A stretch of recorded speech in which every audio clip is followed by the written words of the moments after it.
Just before we go into the discussions, let's inform you that the presidency has allayed fear over the health condition of President Bola Tinubu, who is on a state visit to Turkey.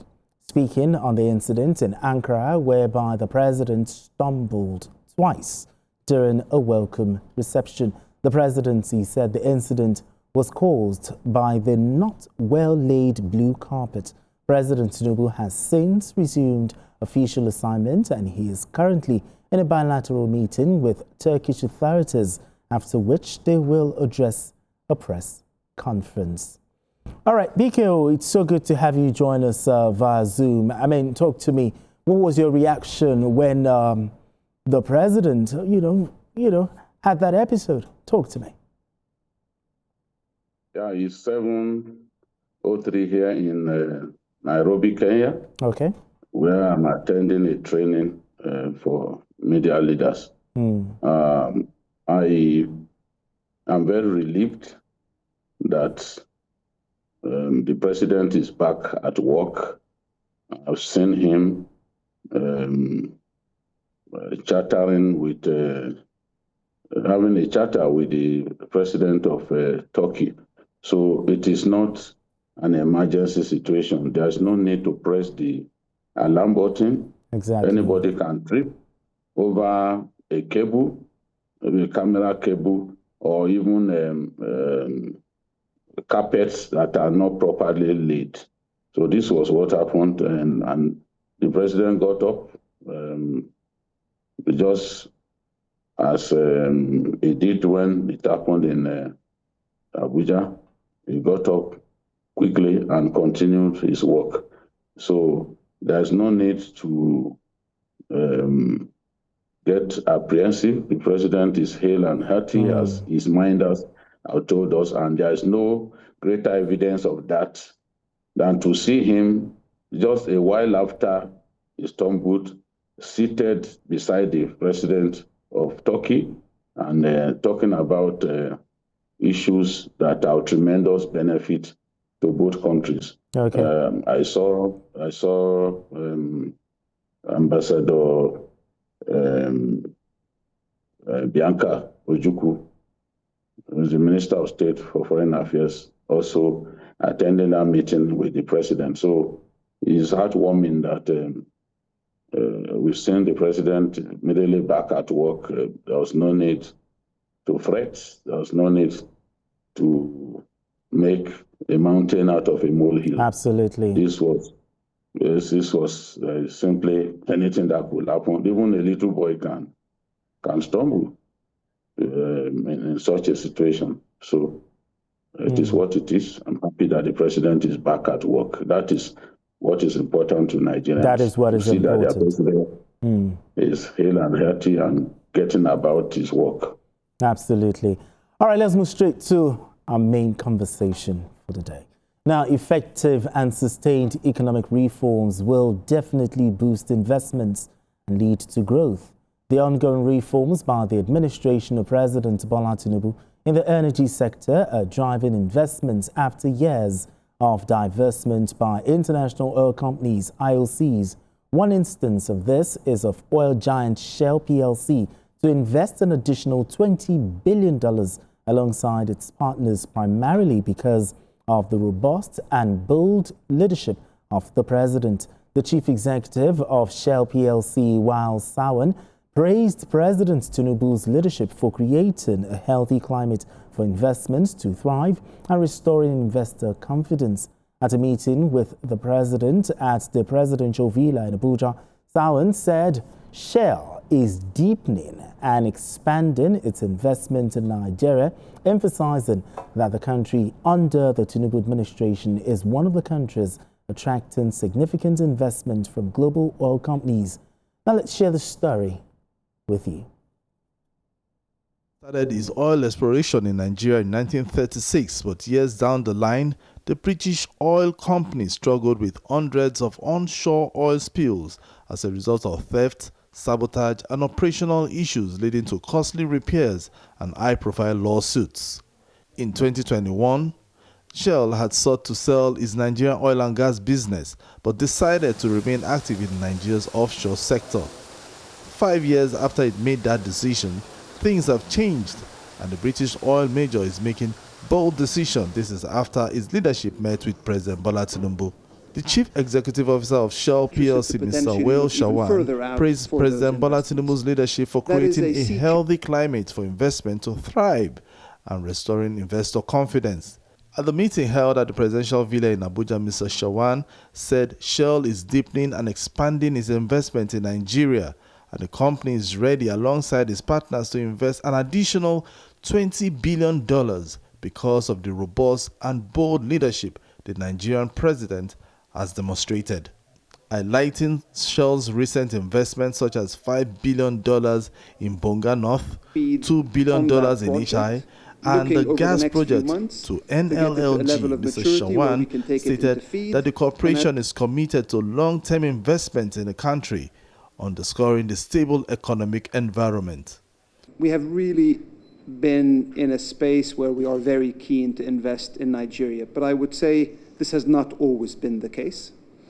Your leadership, your vision has created an investment climate over the last few years that, I will be very honest with you, has propelled us to invest, in particular also as we compare to other investments around the world. Stability in today's environment will honestly have a premium for corporates, because we are investing not for one administration or 5 or 10 years. We want to invest for 20, 30, 40 years.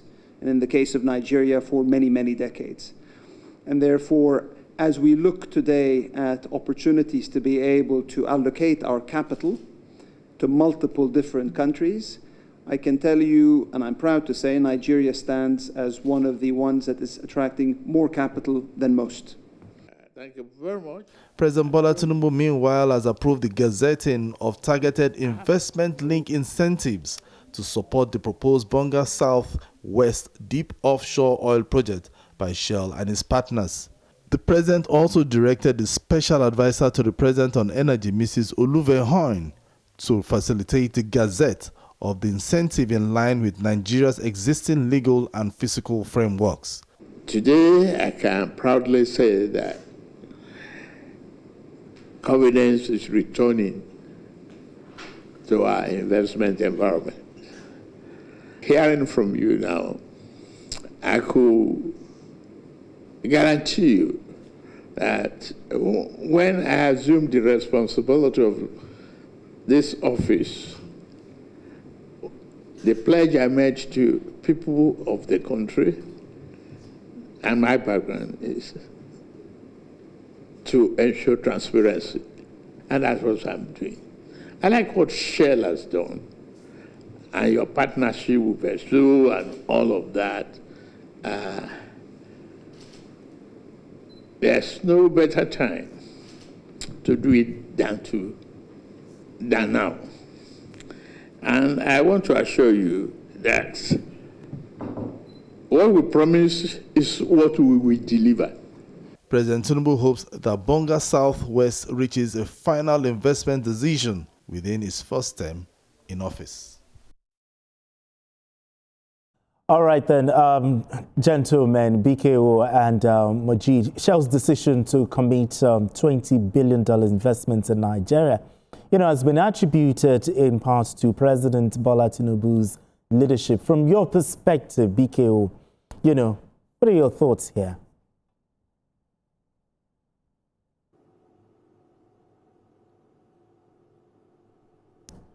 BKO, try and unmute. Okay, so we can hear you.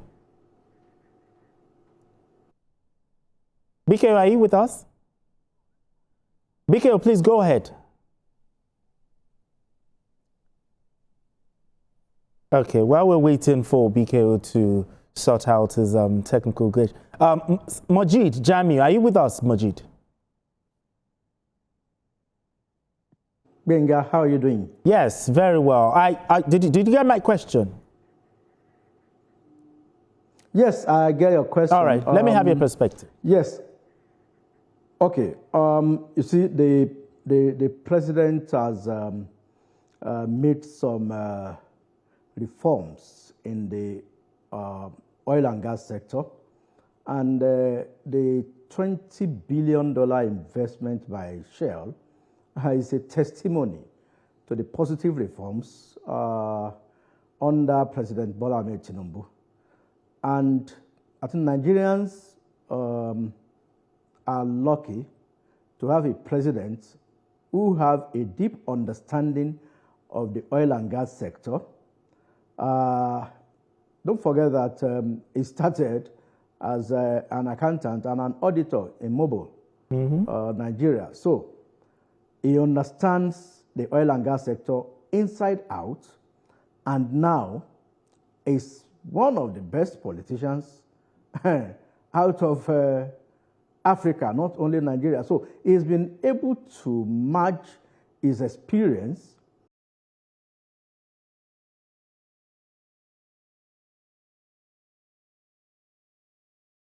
Nigeria has now become a destination for investment. Okay. At the time, some other companies were perceived to be leaving some parts of Africa. $20 billion from Shell is huge.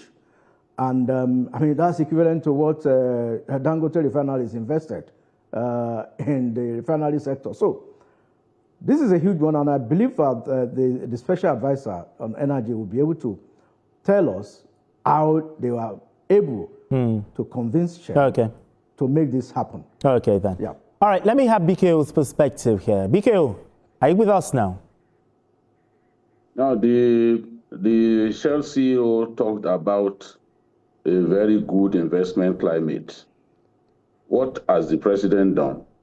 They inherited all kinds of indebtedness and liabilities, and he prioritized paying those creditors. We were indebted to foreign airlines and to all kinds of people. The president prioritized paying those people because nobody wants to invest in an economy where he cannot get out the money that he has made.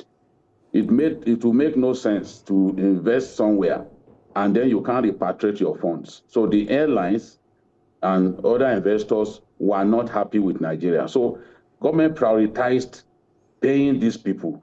And today, many investors are happy to come into Nigeria.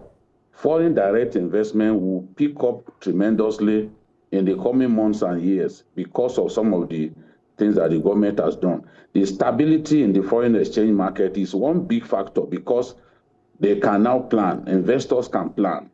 Big corporations, big companies can plan because they know that we have achieved stability in that sector. Without stability, people cannot plan. Sure. And it is a big disincentive to investment. So, and of course, the president's diplomatic shuttles here and there have also helped to put Nigeria on that global map. It has helped us to get investors to realize that we are a good destination. We've become competitive again. It has not been easy going out to all those countries, but the president has achieved a lot. Everywhere he's been to, promises of investment have been made. Look at, for a long time, that sector, investors were not coming into the oil sector. Yes. Some of the investors are now coming back. Look at Petrobras, one of the biggest oil companies in the world. When the president visited Brazil, Petrobras promised to invest in Nigeria. So, and then we have this investment from Shell. Even the Shell CEO said this will be one of the biggest energy projects in the world. It is significant. Nigerians should be happy that this is happening. And to those who say, oh, this man is not achieving anything, he's a failure, in the fullness of time, they are going to eat their words because we are now seeing changes happening in our economy, and it's really going to be impactful. Jobs will be created, our currency will become stronger the more these investments come in, especially in the oil sector. Exactly. So, the CEO of Shell said, we have really been in a place where we are very keen to invest in Nigeria. But I will say this has not always been the case. Your leadership and your vision have created an investment climate over the last few years that I will be very honest with you, prepared us to invest. This is coming from the CEO of a company that are taking the decision to divest from our country. So it's good news, and I believe that things will continue to get better. Absolutely. The more companies come in to invest in our country, the more wealth will be created, the stronger our currency will become. Just ask yourself, what if MTN was not in our country? At the jobs that they have created. That's true. Look at the jobs MTN has created. Look at its contribution even to our GDP. So I'm very happy that these things are happening, and the president really deserves his flowers because he has worked very hard, going from country to country, trying to sell Nigeria. I think the result, we are beginning to see the result of stability in our economic space. All right, then. Okay, let's join us for more insights on the decision of Shell to invest $20 billion in Nigeria is the special advisor to the president on energy, Olu Arowolo Venhayen. Thank you so much for joining us, madam. All right, let's begin the conversation. I mean, in what is regarded as one of the biggest energy projects in the world, Shell is targeting $20 billion investment in Nigeria. How significant, will you describe this? It's significant for many reasons, but I would take a step back and talk about why that is happening. Because it's not about one company. It is not about even this big project. This is about President Tinubu's decision to fix a broken system so that Nigeria can create jobs and earn foreign exchange and grow our economy.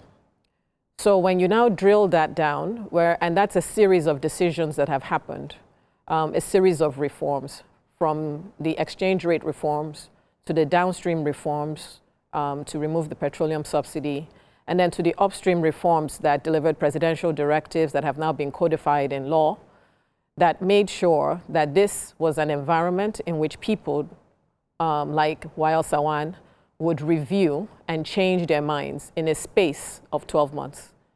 So beyond, there's something that is really powerful about somebody testifying to an effect of something versus you who have done it selling yourself.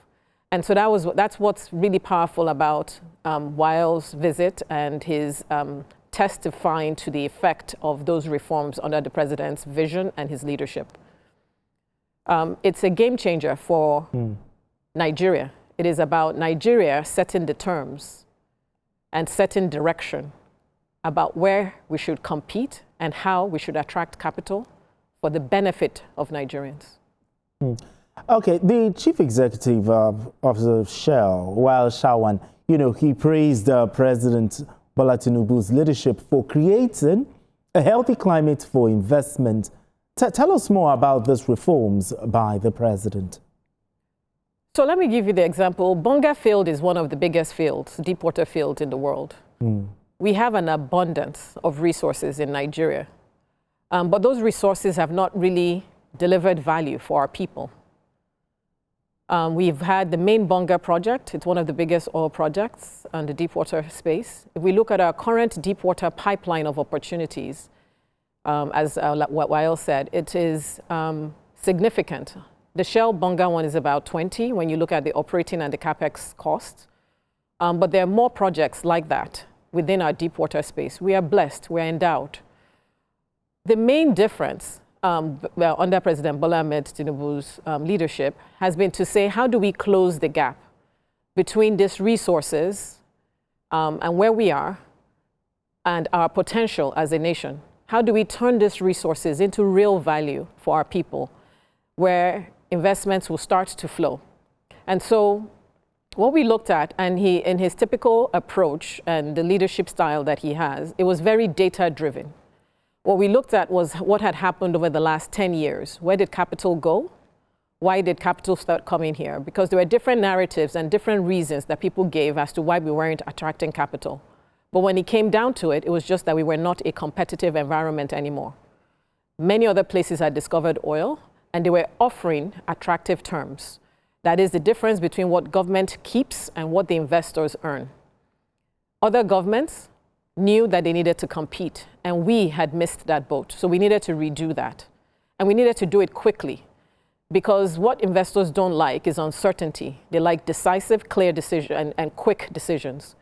So one of the things that we did differently, instead of going to a 20-year journey of writing a law to fix a lot of the gaps that we found in our fiscal regime, what we did was to make sure, what the president directed was to ensure that we had a short-term measure, a quick fit-for-purpose measure that signaled to investors early on, which is the presidential directives, and demonstrated that we had listened to a lot of these investors. This was not Shell's first visit to Nigeria. They had come very early into his administration and sat with him and gone through their opportunity set and explained what it would take for them to make those investments. And so we were given those 2 pages. He asked for 2 pages, and when I was given those 2 pages to go and make it work with the rest of the team. And so we spent a lot of time designing, making sure that our fiscal regime was a lot more competitive. And when I say fiscal regime, how much taxes are we taking? Are we trying to take taxes on paper and never allowing projects to come on stream so we can get actual cash? And so those are some of the things we did. How quickly are we able to deliver projects? Are other people delivering projects in 36 months, and it's taking us 4 to 6 years to deliver projects? Because that has an impact. Are the costs of our delivering these projects much higher than other regimes? Because then capital will go to those places. So we spent a lot of time analyzing that, and we found where our gaps were. And he issued those presidential directives in very early on into the administration to signal to investors. And investors responded. First with Total's Beta gas development of almost $600 million with its partner NNPC. Then followed by Bonga North, which is the project that Mr. Sawan was referring to. And shortly after that, another big major project, $2 billion in HI, is a gas project that goes to NLNG. We are one of the major exporters of gas. All of these projects mean something for the average Nigerians. They're just not big numbers. They deliver value. They help us earn revenue that allows us to build schools, build hospitals, roads, ensure that we have a secure nation. And all of this has been achieved in less than 2.5 years. It's record speed, and that's what Mr. Sawan was also referring to, that we stand above many other people in the way we've responded and at the speed at which we've responded to that challenge. Okay. All right. We need to go on this quick break, and when we return, okay, my colleagues BKO and also Majid will also give you their questions. Don't go away. It is still Journalist Hangout. All right, if you just joined us, it's still Journalist Hangout. I still have the Special Advisor to the President on Energy, Olu Arowolo Venhayen, and we also have BKO joining us via Zoom, and Majid is also joining us from our Abuja studios. All right, BKO, let's start with you. BKO, you have some questions for the guest. Okay, struggling with audio. Okay, maybe while we're sorting out with BKO, maybe we'll go to Majid. Majid Jamil. Yes, Madam Special Advisor, I would stop at Olu Arowolo because I don't want to break my jaw with your first name. The president has emphasized energy security and economic growth. How are these priorities being reflected in policies that appeal to global investors like Shell? Because this is really a huge investment, $20 billion. Thank you. So one of the ways to describe this, and it's not a giveaway. When we look at our incomes, we're not giving away money to attract this investment.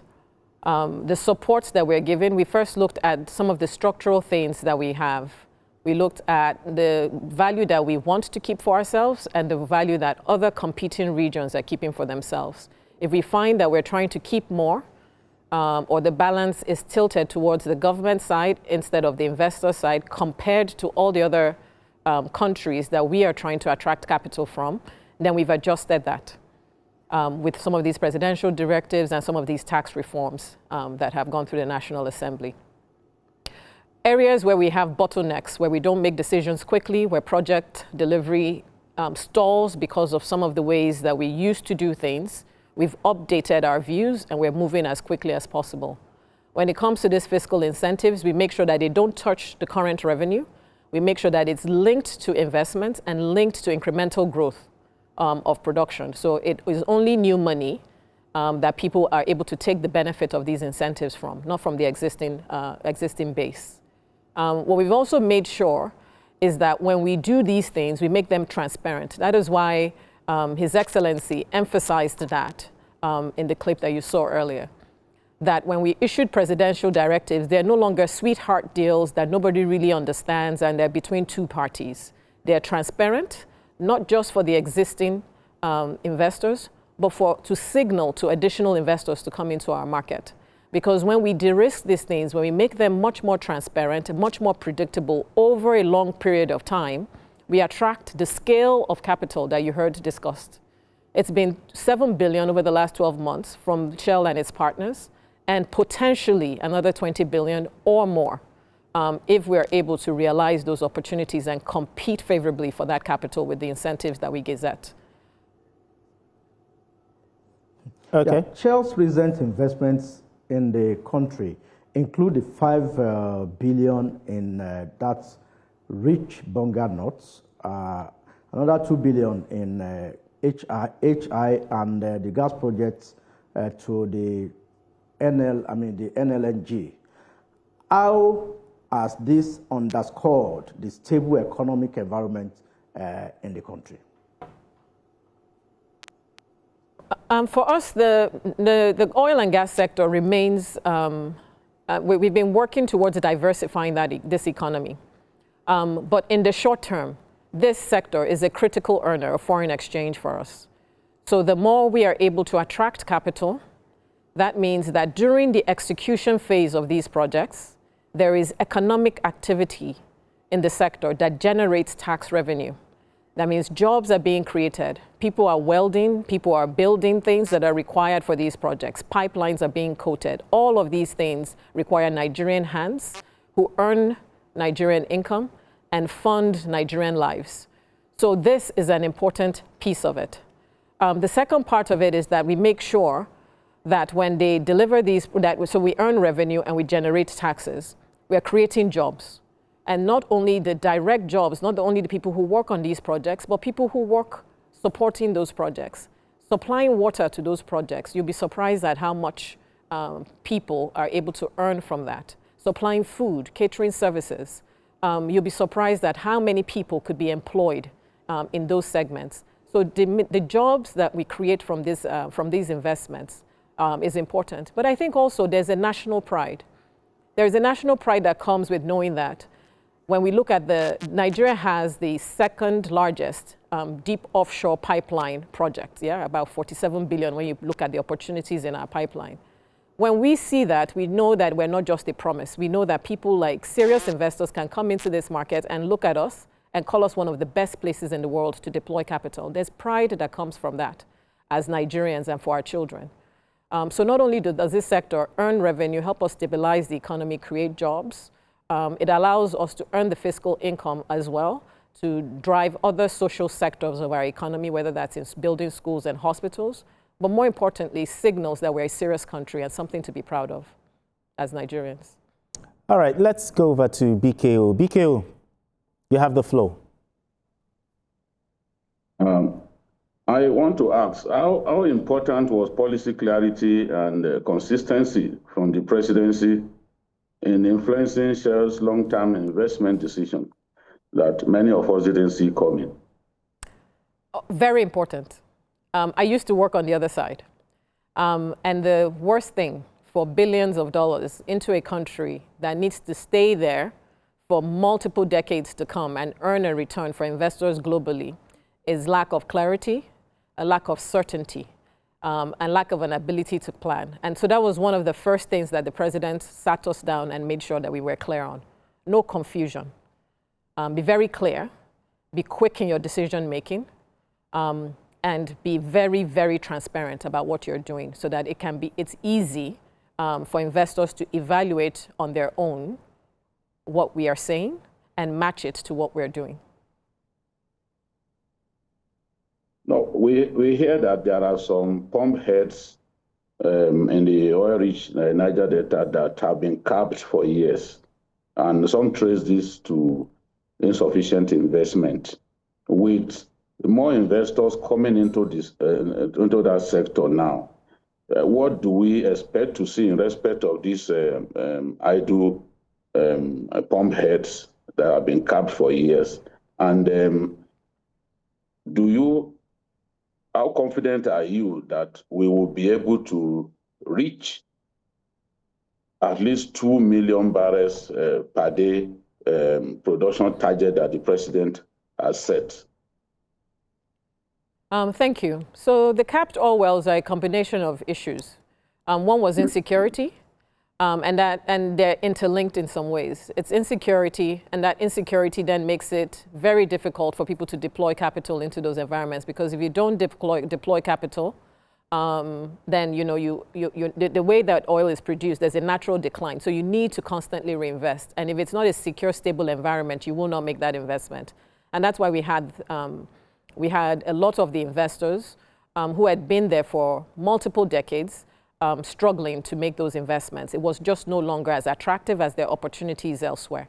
And that's why we saw a lot of these big companies, the Shells of the world, the Exxons of the world, decide to leave the onshore business and move, and now we have Nigerian independents who are running those assets on the onshore side. One of the president's also first actions was to ensure that we secured a lot of those pipelines and improved availability and the ability to transport what you produce into the market, earn the revenue so that you can service your debt and pay your shareholders. So that has been addressed by the president very early on. The second piece is now making sure that that asset passes into the hands of people who see this as one of their best opportunities. It's not one of their lowest opportunities, but it's one of their best opportunities. And those are the independents that we have now. On the policy side, we've designed a friendly investment climate that makes it easy for them to raise capital, to deploy into those assets, to access those capped wells as quickly as possible. But beyond accessing capped wells, there's only a limit to what you can do there. You need to drill new wells. You need to develop and spend more serious capital to grow production beyond where we are. So in order to hit that 2 million barrel, you need to first open those wells, produce from them to stem decline, but you need to invest in drilling to grow more production so that we can get to the 2 million. So you not only stem decline, but you also grow production. I think it's no gainsaying that when you look at the activities in the Delta in 2020, 2021, compared to where we are now in 2025, 26, that the environment has changed. There's a lot more investment going in, different classes of investors, and a lot of activity. So there is the trajectory to 2 million is clearer than before. Okay. Now, the Shell CEO, he said something. He said the company is investing not for today, but for 20, 30, or 40 years and many decades. Now, how will the country ensure sustainability? A discipleship, right? Visionary leadership by the president matters. So he sets the tone, and it's important that we all follow. So when he said, make this transparent, embed it in laws, be quick in your decision making, make sure it's data-driven. It's to ensure that there's a robustness to the things that we're designing that can stand the test of time over multiple decades of investments, and that we put them into the right instruments that they should be in a democracy like ours, so that it is much more difficult to reverse it. But more importantly, there's a mindset change that needs to happen with a lot of our professionals in that sector, that we have to see ourselves as competitors, that we're not the only game in town. And that mindset shift is essentially what His Excellency was also alluding to. We're not the only game. The time for sitting on these assets and doing nothing with them and pretending that they can wait in the ground forever is no longer there. So you need a set of policymakers and business leaders who want to deliver now and understand that the time is now. Now, still talking about the Shell CEO, Shawan, he described Shell's new commitments as a sea change from where it was several years ago. I mean, when the corporation was pulling back on investments in the country. Now, what more does the country need to do, to prevent capital flight? We need to do more of what we've done well to earn those credits and that response from not only Shell CEO, but many other investors across multiple sectors since this president's term started. We need to be quicker in our decision making. We need to be very robust. We need to be collaborative. We need to be clear in our rules so that people can plan. The role of the policymaker is for the policymaker. We've made laws that are evolving us to best standards. So the policymaker decides what government is willing to give to invest, to entice investments. We have clear regulators now, and we've delineated their roles as much as possible, and they are independent. And they set regulations that are in line with the policy and the laws of the land. That matches the expectations of investors. When there are no surprises, then you don't make them jittery, and there's no uncertainty that allows for long-term capital deployment. We have to continue on that trajectory. And lastly, we have to hold the operators, including NNPC. So operators include NNPC now, right? Because they're now on the other side, no longer on the policy and the regulatory side. That we make sure that what investors promise in this market, they deliver. When we give these things to them and we say we want to compete, they have to hold their end of the bargain, and we need to make sure that we're there to make sure that they do that. All right, Majid, you have the floor now. President Bola Ahmed Tinubu approved the gazetting of targeted investment-linked incentives to support the proposed Bonga Southwest deep offshore oil projects by Shell and its partners. How do you intend to go about this development? Sorry, I can't hear him. Sorry, could he say that again? I can't hear him. Okay, yeah. So the president approved the gazetting of targeted investment-linked incentives to support the proposed Bonga Southwest deep offshore oil project by Shell and its partners. How do you intend to go about this? Oh, thank you. Essentially the same way we did it before. There are 4 principles that have anchored these incentive designs. First, we make sure, like I said before, that we don't touch existing revenue. So there'll be no consolidation because we need those revenues desperately now to fund all of these programs, roads, security, schools. So we will not touch existing. So that's a core principle in the way we design our fiscal incentives. And investors have come to appreciate that and expect it. The second one is that we don't link it to cost. We link it to delivery. You make the investments, you produce, and then you earn the incentive, whether it's a tax credit or whatever form of fiscal tool that we use to incentivize those investments. So they are much more linked to the investor also holding their end of the bargain and delivering on those projects and those investments and those production promises. The other piece is that we also make sure that we don't do a one-size-fits-all approach anymore. We look at the different archetypes to make sure that these incentives are able to differentiate between geology.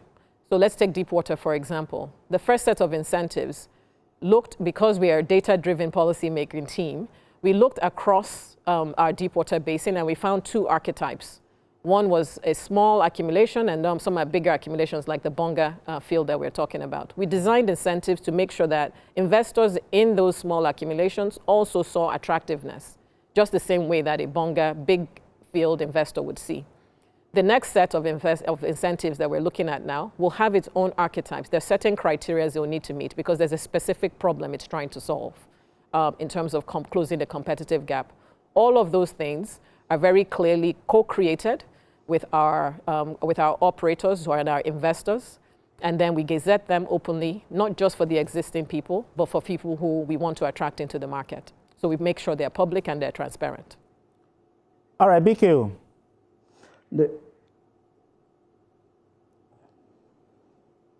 Majid, Majid, do you still have a question? I can hear you. I can hear you. All right, BQ.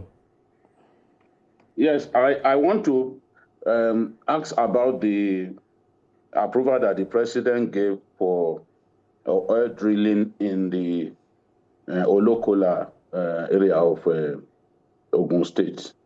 How positive are you about this development in terms of ramping up our oil production? So that's frontier exploration, essentially. So it is making sure that we also start to plan for the future. We're designing incentives now that allow us to unlock capital to grow what we have found. But as we are confident that we are going to succeed in that, we have to start planning on making sure that it is also attractive for private investors to look for more oil and gas. Olokola is one of those. It doesn't necessarily have to be government funded. Typically in other climates, that's not always the case. In fact, these incentives that we've designed have enabled some of these big investors to start looking not only at their existing portfolio, but to start to plan for the future. Shell mentioned that in that meeting, to start looking at exploration blocks like the ones that exploration and frontier exploration, like you mentioned in Olokola. So it's planning for the future. But obviously the short-term and medium focus is ensuring that we deliver value from what we have found so far. My state, Kogi, is also seen as an oil-producing state, but we've not really heard much from them in terms of looking for oil in commercial quantity. What really is going on? So there you've hit it on the head. You may find oil, but it may not be commercial. So it has to be commercial. That is, it's not only that it exists there, but you can actually earn a return. An investor can earn a return from evacuating and from developing that oil and marketing it. So we hope that Kogi not only finds oil, but it is in commercial discovery quantities. Thank you. Okay. Moji, do you have a question before I go to my final question? Yes. You know, the president has a way of choosing his team. He put a man, Zach Adedeji, who is Zacchaeus. Zacchaeus in the Bible is the tax man. He put him in the Nigerian Revenue Service to be collecting taxes. Now, in his wisdom, he has chosen you, Madam Olu Arowolo. Arowolo in Yoruba means person who has the money to spend. And now, would you say Nigeria is competing more favorably now that we have more money to spend with other African energy destinations because of the president's reforms in the energy sector? Absolutely, and I don't have to say it. Other people have said it. Independence, as I said, it's important that we don't toot our horn, that other people say it for us. If you look at Woodmack's report for the last 2 years, we've been the top destination for capital on this continent. It's not because I said so. It is data that they've combed through all of the different regions. That includes Libya and many of the big oil and gas provinces, big oil and gas states in this on the continent that we've led for 2 years straight, simply on the back of these reforms led by President Tinubu.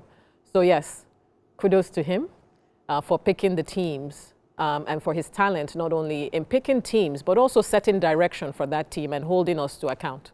Whether it's myself or Mr. Zach Adedeji and many others, many others that he's been, that he has selected to help deliver on his vision and his strategic direction. All right, let's talk about jobs now. Now, what does Shell's $20 billion investment, what does it mean for Nigeria's economy, most especially in terms of jobs, in terms of revenue and industrial growth? So, it's an opportunity. It's not an investment yet. We aim to do everything in our power to attract it, to make sure we are very attractive. We are the most attractive. When the board members sit across the boardrooms in the different companies that need to say yes, we're going to try our very best to make sure that the votes in those boardrooms are yes for Bonga Southwest Aparo. What this means, why are we going to do that? It's because it's important to use what we have to improve our lives, to use these resources, to turn them into cash and stop leaving them as resources, but turn them into real value that we can use to make investments into schools, roads, hospitals, to plan for the future, to even save for the future, invest. The Saudis don't have two heads. They're not better than us. They have the same resource. We want to use this resource to not only build value, build a country that we're all proud of, that Nigerians can live have the standard of living that means that we stay here and stop going overseas, or go overseas at will, not by force. It's important that these projects, we give ourselves the best chance to deliver those projects and deliver that future for Nigerians. All right, then, thank you so much. We've been speaking with the Special Advisor to the President on Energy, Olu Arowolo Venhayen. All right, gentlemen, BKO Majid, I believe she's answered most of the questions asked. I mean, what are your key takeaways from this conversation? For me, I'm really excited that we brought her, and she's given clarity to all of the questions. There is no question that we asked that she didn't answer competently. She didn't attempt to dodge any question. She didn't parry any question. So, like, she's not a politician. She's a technocrat, somebody very good at what she does, and she has demonstrated that here today. So Nigerians can be confident that tomorrow will be better. You can see that we have now become a veritable destination for capital, and she emphasized that this is a result of data pulled together, from across the world. It's not the result of propaganda. Nobody sat down here to put all of that together. It is reality that investors are having a good view of Nigeria, are changing their opinion of our country, and this will really help us, to strengthen our currency.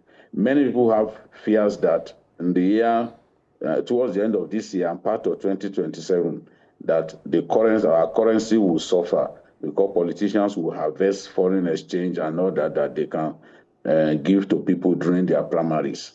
But I'm confident that the CBN and the minders of our economy generally, the good team that the president has put together, will deal with the vulnerabilities and the vulnerabilities that are likely to come our way. So I after listening to her today, my faith in our country is renewed, and I'm confident that we will continue to move from strength to strength in our country. Amen. Thank you. Amen. All right, Majid, your key takeaways before we go. Yes, the investments into Nigeria is a reflection of the positive effects of the reform agenda under the president. And as you can see, Madam Olu Arowolo has a deep understanding of the oil and gas sector, and she has demonstrated that today. So the president has carefully chosen his team, and that is reflecting in the various sectors of the economy, with our foreign reserves at less than $5 billion in 2023, now inching close to about $47 billion now. I mean, it's a reflection of a man who knows his onions. He understands the task ahead. May 29, 2023, he made two critical decisions: removal of subsidy and allowing the naira to float. Today, we are reaping the dividends. We have a stability in the petroleum sector and also in the naira-dollar exchange. So these are incentives for investors. It allows them to plan. You know that if dollar to naira is 1,450 thereabouts today, if you are planning towards that, I mean, the fluctuations are no longer there. So these are the dividends of the reforms of the president, and we expect more of these investments to come. Thank you to Shell for bringing in $20 billion in the first instance. We expect more IOCs to also join, and other investors to come into the country as a result of the trust they have in the ability of the president to deliver on his promise. All right, gentlemen, thank you so much for having this conversation with us. I didn't do the show alone. I did the show with BKO. BKO, thank you so much. And also, I hope that you enjoy your training in Kenya. Thank you. Thank you so much. Majid Jami, thank you so much joining us from our Abuja studios. And also the special advisor to the president on energy, Olu Arolu Venhaiyen. Thank you so much for coming on Journalist Hangout. And that's it on Journalist Hangout today. Join us tomorrow for another episode of the program. Yes, you can watch the repeat broadcast of this episode tonight at 11. Join us on Sunday from 1:30 to 3:30 p.m. for Journalist Hangouts on Sunday. We are on YouTube at youtube.com/TVC News Nigeria. I am Benga Oreshegun. Bye for now and God bless Nigeria.